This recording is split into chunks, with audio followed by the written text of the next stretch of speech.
नमस्कार, शाम के 7 बज रहे हैं, वक्त हो गया फास्ट एंड फैक्ट्स का। मैं हूं आपके साथ मीमांसा मलिक और मेरे साथ हैं आदित्य। ये दिखाते हैं आपको आज की बड़ी खबरें पूरी रिसर्च के साथ।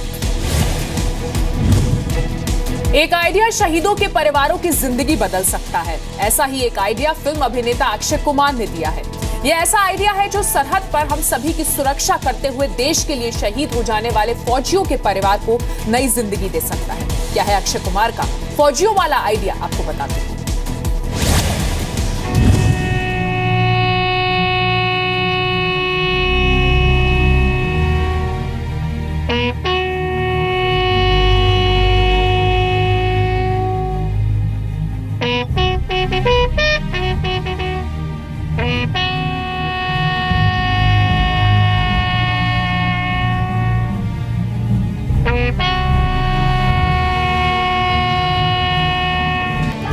उसने तो फर्ज निभा दिया, मुल्क की मिट्टी का हक अदा करने में खुद की जान बिछा दी। अब देश का फर्ज है उसके अपनों की मदद करने का। और ऐसे में हमेशा देश के प्रहरियों की हौसला अफजाई करने वाले अभिनेता अक्षय कुमार को गणतंत्र दिवस के मौके पर शहीद फौजियों के घर वालों की मदद का एक आसान सा लेकिन जानदार आइडिया सूझा है। अक्षय कुमार ने शहीदों की मदद के लिए ऐप लॉन्च करने का सुझाव दिया है। देखिए, मैं सोचता हूं कि हमारे देश में एक ऐसी वेबसाइट या मोबाइल ऐप हो जो एक शहीद जवान की फैमिली और उनकी मदद करना चाहने वाले लोगों को डायरेक्ट लाइन पे मिला दे।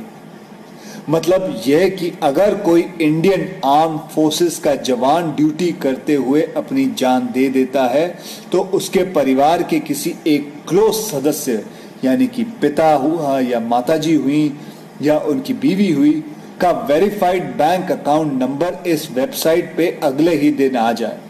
साथ में आ जाए उनके परिवार की फाइनेंशियल स्थिति की डिटेल कि कितने लोगों की रोजी रोटी उस एक जवान के भरोसे चल रही थी।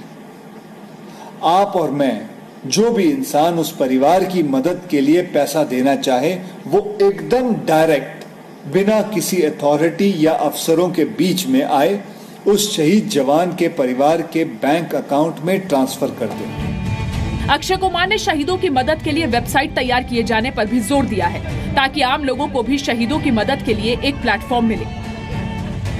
एक छोटा सा मैथ्स आप लोगों को समझाता हूं। हमारे देश में 125 करोड़ से ज्यादा लोग हैं। अगर उनमें से सिर्फ 15,000 लोग, आप समझ रहे हैं, एक रॉक बैंड का कॉन्सर्ट में भी 1 लाख लोग जाते हैं और हजारों रुपए की टिकट लेके देखने जाते हैं। मैं सिर्फ कह रहा हूं 15,000 लोग। अगर 15,000 आदमी सिर्फ 100 रुपया भी उस जवान के अकाउंट में डाल दें तो बैंक की ई ट्रांसफर के टाइम भी लगा लो तो सिर्फ 4 घंटे के अंदर उस जवान की फैमिली को 15 लाख रुपए मिल जाएगी। ऐप या वेबसाइट के जरिए शहीदों के परिवार की किस तरह मदद की जाए, इसके लिए भी अक्षय कुमार ने शानदार आइडिया दिया है। आप मुझे इस आइडिया पे अपने विचार बताएं।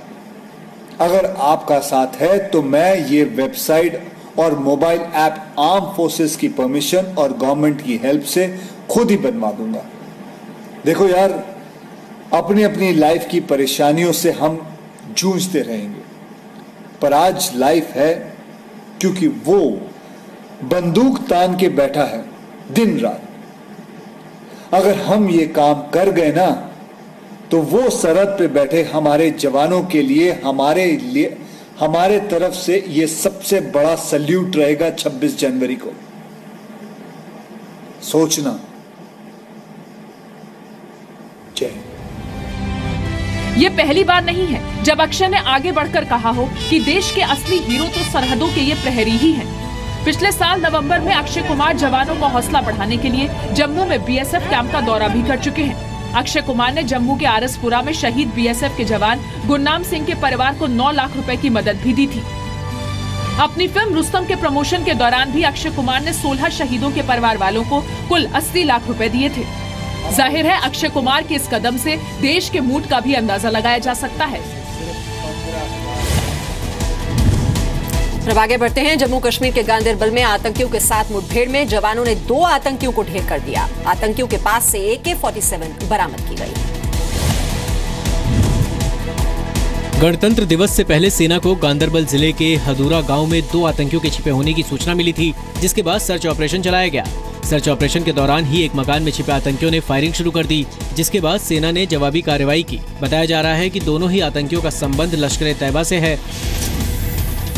इस ऑपरेशन के अंदर लश्कर-ए-तैयबा तंजीम के 2 फॉरेन टेररिस्ट अबू अनस और अबू अली मारे गए हैं। इनसे हथियार और एमिनेशन बरामद किया है हमने। दूसरी ओर राजौरी जिले के सुंदरबनी में सुरक्षा बलों ने घुसपैठ की कोशिश नाकाम कर दी। सुरक्षा बलों की कार्रवाई में एक घुसपैठिया भी मारा गया। लाइन ऑफ कंट्रोल के ऊपर सुंदरबनी सेक्टर में एक ग्रुप जो था वो इन्फिल्ट्रेट करने की कोशिश कर रहा था, उग्रवादियों का ग्रुप। उस ग्रुप को चैलेंज किया गया और एक फायर फाइट के दौरान, हेवी रिटेलिएटरी फायर के दौरान एक उग्रवादी को जो है भारतीय सेना ने मार गिराया। 19 जनवरी को बांदीपुरा इलाके में सुरक्षा बलों और आतंकियों के बीच मुठभेड़ में लश्कर का एक टॉप कमांडर मारा गया था। 16 जनवरी को पहलगांव में 3 आतंकियों को सुरक्षा बलों ने मुठभेड़ में मार गिराया था। 3 जनवरी को सोपोर में सुरक्षा बलों के साथ मुठभेड़ में एक आतंकवादी मारा गया था। 26 जनवरी से पहले सेना ने जम्मू कश्मीर में सुरक्षा व्यवस्था कड़ी कर रखी है। 26 जनवरी से पहले भारत के खिलाफ ISI की एक और नापाक साजिश का खुलासा हुआ है। खुफिया एजेंसी ने खुलासा किया है कि ISI भारत अफगानिस्तान के बीच संबंध बिगाड़ने की कोशिश में लगा है। रॉ ने चेतावनी जारी की है कि पाकिस्तान भारत में आतंकी हमले की साजिश रच रहा है। इसके लिए वो पाकिस्तान में रह रहे अफगानी मूल के लोगों का इस्तेमाल कर सकता है। ISI ने अफगानी मूल के कुछ लोगों को अफगानिस्तान के रास्ते भारत भेजने के लिए चुना भी है।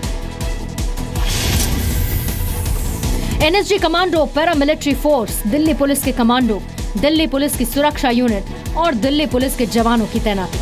परेड के दौरान सुरक्षा के लिए दिल्ली पुलिस के करीब 35,000 जवानों को ड्यूटी पर लगाया जाएगा।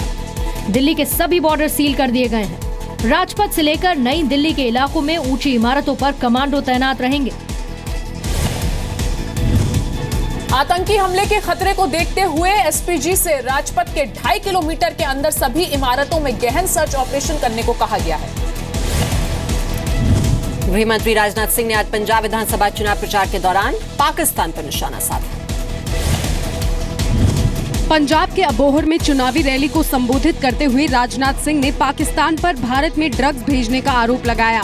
राजनाथ सिंह ने पाकिस्तान को चेतावनी देते हुए कहा कि जरूरत पड़ने पर भारत सीमा पर जाकर भी लड़ सकता है और इसे करके भी दिखाया जा चुका है। हमारा पड़ोसी देश पाकिस्तान बराबर कोशिश करता है ड्रग्स को भारत के अंदर कैसे अधिक से अधिक ड्रग्स भेजी जाए, वहां के नौजवानों को बर्बाद करने की कोशिश की है। समझ जाओ मेरे पड़ोसी, हमारी सेना में वह ताकत है कि हम केवल इस पार नहीं लड़ सकते, जरूरत पड़ेगी तो हम उस पार भी लड़ सकते हैं। यह कुवत हमारे सेना के जवान। अबोहर में रैली के दौरान राजनाथ सिंह ने कांग्रेस शासन के दौरान हुए भ्रष्टाचार पर भी निशाना साधा। समाजवादी पार्टी और कांग्रेस ने आज यूपी चुनाव के लिए स्टार प्रचारकों की लिस्ट जारी की है। कांग्रेस ने पहली बार आधिकारिक तौर पर प्रियंका वाड्रा को स्टार प्रचारकों की लिस्ट में जगह दी है। हालांकि प्रियंका वाड्रा सिर्फ रायबरेली और अमेठी में ही प्रचार करेंगी। समाजवादी पार्टी ने भी 40 स्टार प्रचारकों की लिस्ट जारी की है, लेकिन लिस्ट में शिवपाल यादव को जगह नहीं दी गई है। समाजवादी पार्टी की ओर से यूपी के CM अखिलेश यादव ने आज विधानसभा चुनाव के लिए प्रचार की शुरुआत की। सुल्तानपुर में रैली को संबोधित करते हुए अखिलेश यादव ने केंद्र सरकार पर निशाना साधा, अपने कार्यकाल की तारीफ की और समाजवादी पार्टी और कांग्रेस गठबंधन के फायदे भी गिनाए। चुनाव में जीत का दावा किया। दिल्ली के करीब से चुनाव शुरू हुआ है, वहां के लोगों ने फैसला ले लिया है कि इस बार कोई नहीं केवल समाजवादी सरकार, कोई नहीं केवल साइकिल वाली सरकार बनेगी। मैं ये बात कह के जा रहा हूं बड़ी जिम्मेदारी के साथ पत्रकार साथियों के साथ। आप देख लेना जब बजट उनका आएगा तो कहीं न कहीं हमारे समाजवादियों ने जो काम किए उनकी नकल करने का काम उनको बजट करेगा। लखनऊ कैंट से समाजवादी पार्टी के उम्मीदवार और मुलायम सिंह यादव की बहू अपर्णा यादव ने भी चुनाव में अपनी जीत का दावा किया है। अपर्णा ने साफ किया है कि उन्हें टिकट परिवार की वजह से नहीं बल्कि काम की वजह से मिला है। जितने भी सामाजिक मुद्दों पे मैंने अपना अध्ययन करा और उसके बारे में आवाज़ उठाई, वो सब आपके सामने है। तो मैं यही कहूँगी कि मेरे काम की वजह से मुझे टिकट मिला है, ना कि मुझे नेताजी की बहू होने की वजह से मिला है। यूपी विधानसभा चुनाव में समाजवादी पार्टी ने कांग्रेस के साथ गठबंधन किया है। समाजवादी पार्टी 298 और कांग्रेस 105 सीट पर उम्मीदवार उतारेगी। समाजवादी पार्टी 246 सीट पर उम्मीदवारों का ऐलान कर चुकी है। बीजेपी ने भी आज यूपी चुनाव के लिए 67 और उम्मीदवारों के नाम का ऐलान किया है। बीजेपी अब तक कुल 370 नामों का ऐलान कर चुकी है। पंजाब में सत्ताधारी शिरोमणि अकाली दल ने आज अपना मैनिफेस्टो जारी कर दिया। एसईडी के घोषणा पत्र में किसान और गरीबों के लिए कई वादे किए गए हैं। लुधियाना में खुद पंजाब के डिप्टी सीएम सुखबीर बादल ने पार्टी का लुभावना घोषणा पत्र जारी किया। एसईडी ने डॉक्टर हरगोबिंद खुराना स्कॉलरशिप की रकम 30,000 से बढ़ाकर 5 लाख करने का वादा किया है। गरीब तबके के 5 लाख लोगों को घर देने के लिए 2,000 करोड़ के निवेश का भी वादा किया गया है। गरीब किसानों को मिलने वाले 2 लाख रुपए तक के लोन पर ब्याज नहीं लगेगा। पंजाब के सभी शहरों में वाईफाई की सुविधा और 12,000 गाँव में सीसीटीवी कैमरे लगाने का भी वादा है। अमृतसर को राज्य के सबसे बड़े पर्यटन केंद्र के तौर पर विकसित किए जाने का भी ऐलान किया गया है। कांग्रेस और बीजेपी पहले ही पंजाब चुनाव के लिए मैनिफेस्टो जारी कर चुके हैं। बीजेपी ने 22 जनवरी को पंजाब चुनाव के लिए घोषणा पत्र जारी किया था। बीजेपी ने गरीबों को घर के लिए प्लॉट और हर परिवार को रोजगार देने का वादा किया था।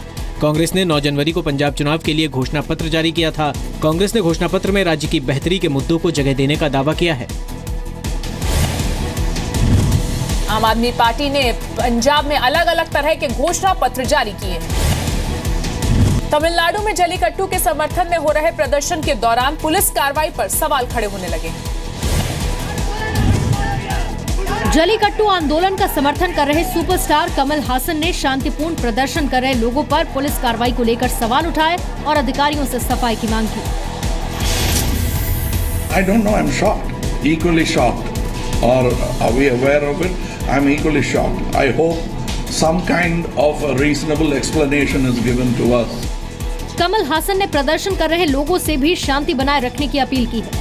जलीकट्टू को लेकर स्थायी समाधान की मांग को लेकर पूरे तमिलनाडु में पिछले 1 हफ्ते से लगातार प्रदर्शन चल रहा था।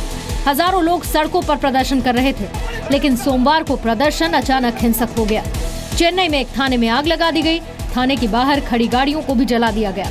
कई जगहों पर ट्रेन रोक दी गई। प्रदर्शन के दौरान जी मीडिया की ओबी वैन पर भी हमला हुआ।